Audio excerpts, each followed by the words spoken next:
Starting up another episode of Bearcat Blitz. I'm Russ Heltman, your All Bearcats reporter on Fan Nation, SI's Fan Nation. Catch us on allbearcats.com. You can catch this show twice a week, recapping on Mondays, everything that happens with the Bearcats football action over the weekend, and then previewing everything on Thursdays, part of our Bally Sports shows there. We have hopefully getting a good bit of guest mix in throughout the season on these late week shows. And we got a good one for you guys today.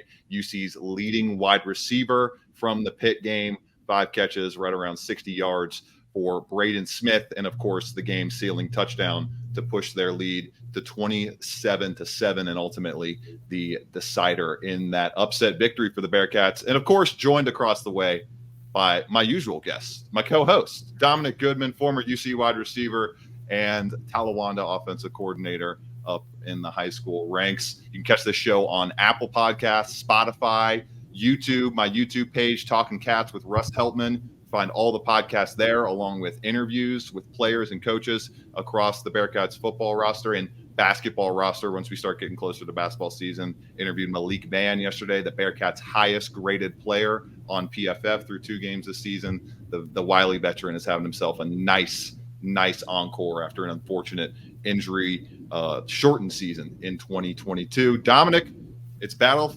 for the Victory Bell week. This week, the Bearcats taking on the Miami Redhawks in the longest running non-conference continuous college football rivalry in the entire sport. It's a big one, and it's a big 2 weeks because next week is arguably the most anticipated regular season home game at Nippert Stadium this century. I mean, you can make a case for it for sure. Yeah, Victory Bell this week. It's always a big rivalry when you're going against them. Everybody wants the bell, but the bell's been in our hands for a long time now, ever since I've been there, since my sophomore year. So yeah, 16 straight years. It's the last time the Bearcats have lost. Yeah, to me, in my opinion, it shouldn't even be no rivalry anymore. It's pretty much just keep the bell at the nip, leave it there. Miami just might as well just chalk it up, not even ask for it back. Just forget about the rivalry. It's not even a rivalry no more. But that's just how I feel, and I think other people feel that same way. But I'm just speaking for everybody. Head coach Chuck Martin of the Miami Redhawks asked a question this week. Has my program played the most road games in the country since I took over back in 2019? The answer would be correct. Yes, the Redhawks have played the most road games of any team in the country over the last 4 years. I believe they're in the last 16 home games. There's 14-2 record. But Dominic, this game ain't being played at Yager Stadium. There hasn't been a Victory Bell battle played at Yager Stadium since 2017. The contract for this game continuing through 2029. But I don't know that there's a Yager Stadium date on the schedule. I'd have to dive into all that. Probably should have done that before the show. But I do know that they're playing this one at Nippert Stadium this coming weekend in a nip at night contest. And getting into some of the numbers here, Dominic, of the entire rivalry and UC's statistics and results in these kind of scenarios. When you look at the Bearcats in night games, they are very, very good. 14 straight night game wins for the Bearcats, 9 straight night game wins at home. They have a 26-1 home record since the start of the 2019 season, tied with Clemson for the best home record across that stretch. I mean, Dominic, next week will probably be just the 3rd time since 2018 that this team will be an underdog at Nippert Stadium. And if they blow the doors off Miami, who knows? It might be enough to end up odds makers throwing their hands up and saying, UC might not necessarily be ranked, but they're a top 30 team at home. This might just have to be a pick-up against Oklahoma. UC's almost garnered that much respect with 2 straight wins to open the season. Yeah, you got to give UC a lot of respect, especially you coming to the nip, especially don't let them black it out now. If they black it out, all I can say, people in trouble. I mean, Oklahoma in trouble. Miami always going to be in trouble regardless, but it's just that atmosphere, especially them night games. It's just a different feeling. I mean, as a player and as a person that played in them night games, it's just a different environment. Just brings chills up and down your spine. But I just think that's a big advantage for UC playing it at home and especially at night. So I'm expecting a lot of good things coming out that game.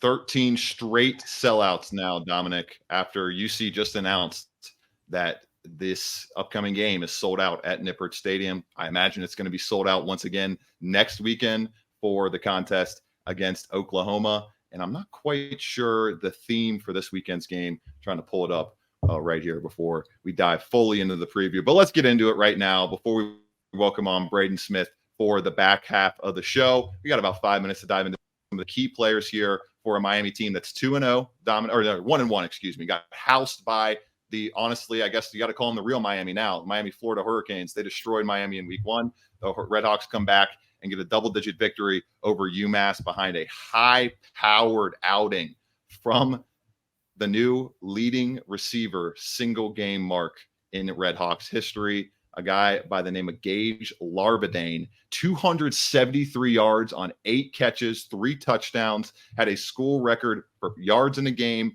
and single reception record with a 99-yard touchdown pass from Brett Gabbert in this contest, Dominic. He's going to be a serious key point of this game plan, a game plan that Malik Vann said the coaching staff basically laid out the answers to the test last week. And that's what he told me. He's like, I had the answers. We had a great game plan. And that's why I was able to perform so well and get a half stack and a half tackle for loss, multiple sacks in that game for the Bearcats. They're going to need to put decent pressure on Brett Gabbert to make sure he doesn't take advantage of a little bit, not dilapidated, but hampered UC secondary, given the fact that Sammy Anderson Jr.'s status still up in the air. But we'll see if Brett Gabbert's as willing to target Justin Harris as Phil Jurkovich was last week, when Justin Harris tied the program record with 4 pass breakups and would have had a much higher PFF grade, but missed some tackles here and there and was not quite as sound in the run game with his tackling chops. But it's going to be a nice test for those top 2 cornerbacks in Jordan Young and Justin Harris. We'll see if Miami's able to move Larvadain around to get him matched up off of Jordan Young, who has been one of the 5-6 best players snap to snap for the Bearcats defense so far this year. Yeah, I feel like that's a great accomplishment by the receiver. I mean, that's 273 yards. That's incredible. That's hard to do, but at the same time, it goes to they just one dimensional. So UC does a good job as far as getting to the quarterback, stopping the run. So that's a thing that Miami's going to struggle with, being one dimensional.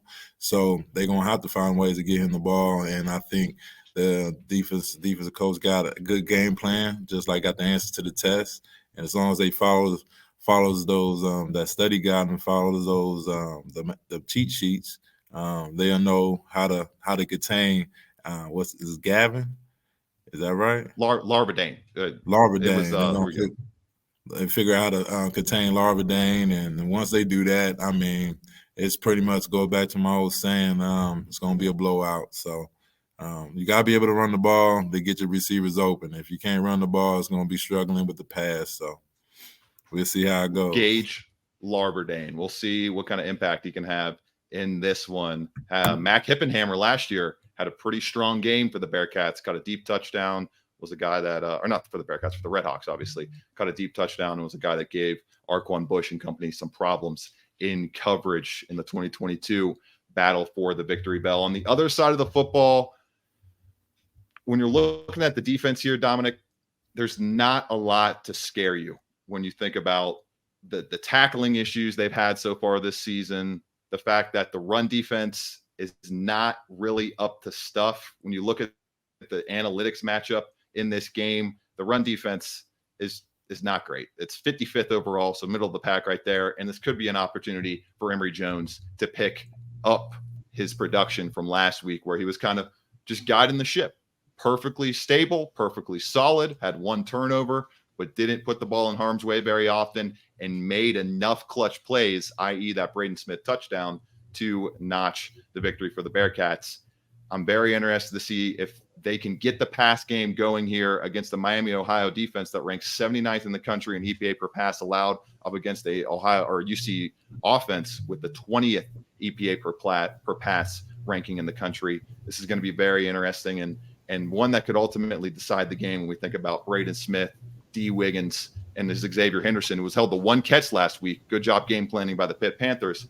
If that drop off in secondary competition from Pitt to Miami can let these guys explode a little bit more. That might be how the Bearcats win this game. Although they've won via the air and via the ground, Dominic, and both times they've totaled over 200 yards rushing.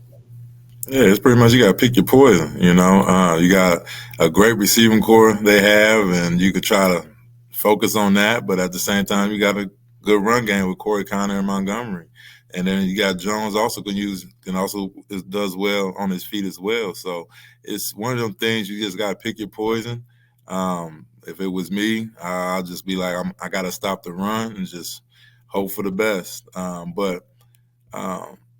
It just either way it goes for Miami, I think it's just going to be picking their poison and just allowing UC to see if they're going to struggle in the pass game, which I don't think they're going to do. But that's the only thing I can think of them trying to stop and trying to defend is the run game, and just hoping they can make some plays and mistakes in the pass game. Yeah, and one interesting aspect of this pass defense for me that could give UC some troubles is safety Michael Dow. He's got 2 interceptions already this year, is the highest graded player on the team in coverage right now with an 85.1 grade. Maybe that's a way for the Redhawks, Dominic, to shut down those deep passes that really worked well and unlocked a lot of things for UC in that opening game against EKU, and honestly worked well at snippets at some plays here and there against Pitt. Can Michael Dow make that kind of impact on his end? And also, when you think about impacting the quarterback, Emory Jones, another guy who's played very well so far this year, Caden Woolard, edge defender, leading the team with 7 total pressures across 2 games, has about 93 total snaps so far this season. So they're going to get a decent kind of diet of Caden Woolard in this ball game. We got Braden Smith in the queue. We'll welcome him on after this break right here on Bearcat Blitz. And then once we say goodbye to Braden, Dominic and I will see if UC can cover the spread. That's kind of what we're going with in this one, a 17-point spread. We'll touch on that after the break along with Braden right here on the Bearcat Blitz. Still waiting on Braden for just a minute. So as he gets shuffled in here, let's go ahead and make our pick right now, Dominic. We'll get that out of the way, and then we'll let Braden get situated in the back end. You see a 90.7% matchup predictor favorite in this game. And the line, actually, I'm mistaken, Dominic. The line's been bet down. It is not 17 points. It's going the exact opposite direction. Sharps and bettors are liking what the Miami Redhawks could bring to the table here, and they bet it down all the way into the key number of 14, a very key number. The fact that this has come off of 14.5 to 14 says a lot. What are you going with here as we quickly give our picks and then welcome on Braden? First of all, I'm not a big gambler, so just give me a quick rundown. 14, what that means? As long as they so like 28-14 key number, 35-21. So there's so many different football scores end in like multiples of 14 or 7 or 10 or 3. There's so many different deficits that end in that kind of number difference. Yeah. So when it comes off of a 28-14 win, you would cover if you're Miami at 14.5 points, but you don't cover if it goes down to 14. So more people leaning towards the Redhawks way in that sense.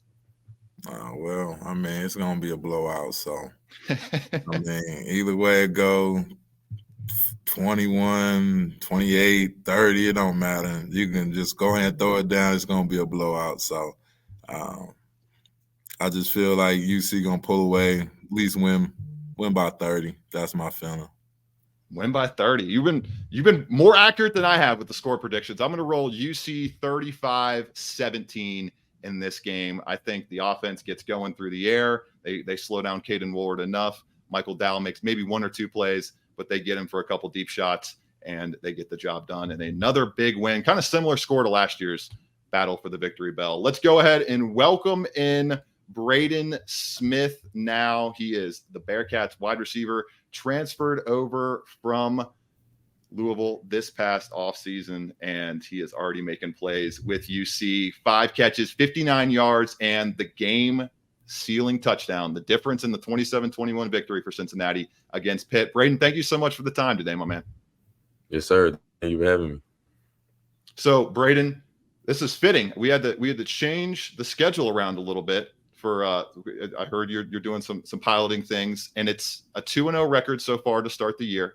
You told me a couple of weeks ago when I interviewed you after practice one day that one of the incentives for your teammates this year was going to be a flight with you if you start winning.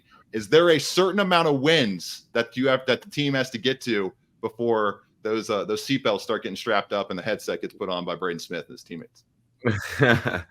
Yeah, I told a couple of the guys after we got our first win at Nippert, we could go up and fly around Nippert. They've been on my tail about it ever since. So maybe one of these days we'll sneak one in and go up and have some fun. There you go. So the flying thing, let's touch on that real quick and then get into the performance from Saturday. Are you a single engine? Is that kind of what it starts out as, a single engine type of thing, and then you move up from there? Or are you just wanting to stay on one type of plane? How does that all work? Yeah, so I'm still in the training process right now. I just got licensed in a single prop type plane, just a small little 4-seater type trainer. So just working my way up through there, but been having fun with it and plan on continuing it. Dom, all you. Well, just basically really just want to, as far as what's the difference since you came from Louisville? What's the difference as far as the culture wise being at Louisville and being at UC? I would say, probably here, just you can tell the guys are a lot tighter, more tight knit. You can tell everybody holds everybody accountable. Everybody, is really playing for their brother. And, I think that's why there's such a tradition of winning culture here. And, I'm just grateful to be a part of it now.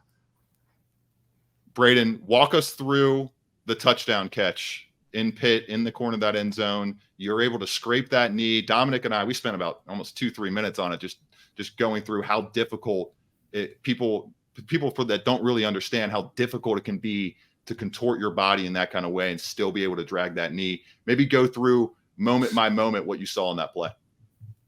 Yeah, so, it was a play we've been working on all week. We knew we would get called some point in the game, and Coach Satterfield ended up calling it and, ran it, got the look we wanted. And, Emory threw the ball and, just that point in the game, my mind's just, got to do whatever I can to, to make the catch and make a play. And, fortunately was able to make the catch and very fortunately able to get my knee down. So glad that was happening. Glad it worked out for us.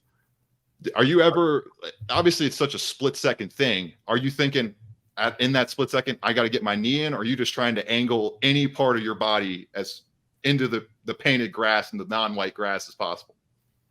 Well, I think the priority on my mind was to catch the ball at first. Once it's caught, you just kind of want to feel something hard as quickly as possible on the ground. So I just kind of tried to just get whatever I could down, and hopefully, I would be in bounds, and it worked out that way, so it was good. Yeah, well, also seeing your throw too as well, man. He threw a nice little dot, man. So my question is, because I played receiver and I played quarterback in high school as well. So my biggest question is kind of like a two-way question as far as do you ever miss playing quarterback? Like, do you think you can go back to it if you had the opportunity? And also as well, do you see, was it a struggle from playing quarterback to going to receiver at all, any chance? Well, to your first question, yeah, I miss quarterback every day I step out there. I think it's probably one of the most exhilarating positions out there. But, I think it's good, for me to transition from quarterback to receiver. I think some of those quarterback characteristics, helped me transition in that sense. And, Coach Satterfield, thankfully has believes in me enough to be able to throw the ball and bring out those QB instincts every now and then. So I try to maximize on those as much as I can to relive those glory days. But I think to your second question, I think the transition was probably made a little bit easier because it came from quarterback. So I'm glad it worked out that way. Chatting with UC wide receiver Braden Smith on the Bearcat Blitz podcast. You can catch us on YouTube, Talking Cats with Russ Heltman, and wherever you catch your podcast, plus Valley Sports every weekend in the UC football season. So talking about that belief that the coaching staff has in you, Braden, was there, I hope you can answer this question now that we're a week moved from the game, but was there a plan going in to Saturday to kind of feature you? Because you were peppered with more targets in this one than in the EKU opening contest. Not really. I think how we're kind of centered, man. It's just we have our certain plays, and you get open, and the quarterback's job is to find you. So I think what I try to do is just each play, each passing concept, just run it to the best of my ability and get open. And Emory did a great job of finding open targets that game, and fortunately I was able to catch a couple of them. So that's kind of how it happened. Okay. Oh, well, so far as what would you say far as what would you say? I know my role at UC as a receiver position was I was the ISO guy, and I was pretty much like the big receiver playing slot, sometimes like a tight end role. What would you say your role is on the receiving corps? I would say my role is probably just that that slot guy. A lot of type things over the middle, a lot of underneath, a lot of gadget type things, and also just kind of being, I've been with this coaching staff for a while, so also kind of just a veteran presence in the room, and kind of bridging that gap from the guys that have Satterfield for the first year. I think one of my big roles is to really make it easier for the guys on the field, since I'm been in the offense for so long and very comfortable with it. So really just that slot middle of the field type guy, and really try to be a veteran presence in the receiver room. Last question here for UC wide receiver Braden Smith. Very gracious with his time, and unfortunately we don't have much more time in the Thursday show slot here. So biggest key, Braden, as we say goodbye to you guys as an offense, keeping this momentum going on the field throughout the rest of non-conference play this weekend, obviously, and then in the Big 12. Yeah, man, I think one of the biggest things, like you said, is just keep it rolling. I think when you have some success early on, it's kind of easy to get complacent sometimes, and start going through the motions. So coaches have been harping on keep your foot on the pedal, keep going, keep getting better every week, keep growing. And we've seen from the past 2 weeks that we've got the potential to be a really explosive offense. So just trying to really hone in on the details, on the fundamentals, and keep it going from here, and hopefully stack together as many wins as possible. Love it. Braden Smith, UC wide receiver, thank you so much for the time, man. We really appreciate it. We know you guys got busy schedules. Can't thank you enough. And I just want to say, man, I'm proud of y'all, man. Keep doing y'all thing, man. Us alumni, especially the receiver corps, we always watching and bragging on y'all because y'all a talented group. We love what y'all got going, man. I wish the best and success for you, and just keep doing your thing, man. Yes, sir. Appreciate you. Appreciate y'all. Have a good day. Braden Smith, everybody. Awesome stuff right there from Braden Smith. Really, really gracious with his time and some good answers. I'd love to get a camera up there when those Bearcats get on that plane. I don't know. He might not be able to bring too many big fellas, Dominic, because I'm sure with that single prop plane, there's got to be a little weight limit or something. But I wish we had more time. We would be diving into more stuff. We'll have to get some Dominic Goodman Battle for the Victory Bell top memories on the next show we do, coming off of this weekend's game. For Dominic Goodman, I'm Russ Heltman. Check us out wherever you get your podcasts and on Bally Sports as well. This has been the Bearcat Blitz podcast on the Believe Network.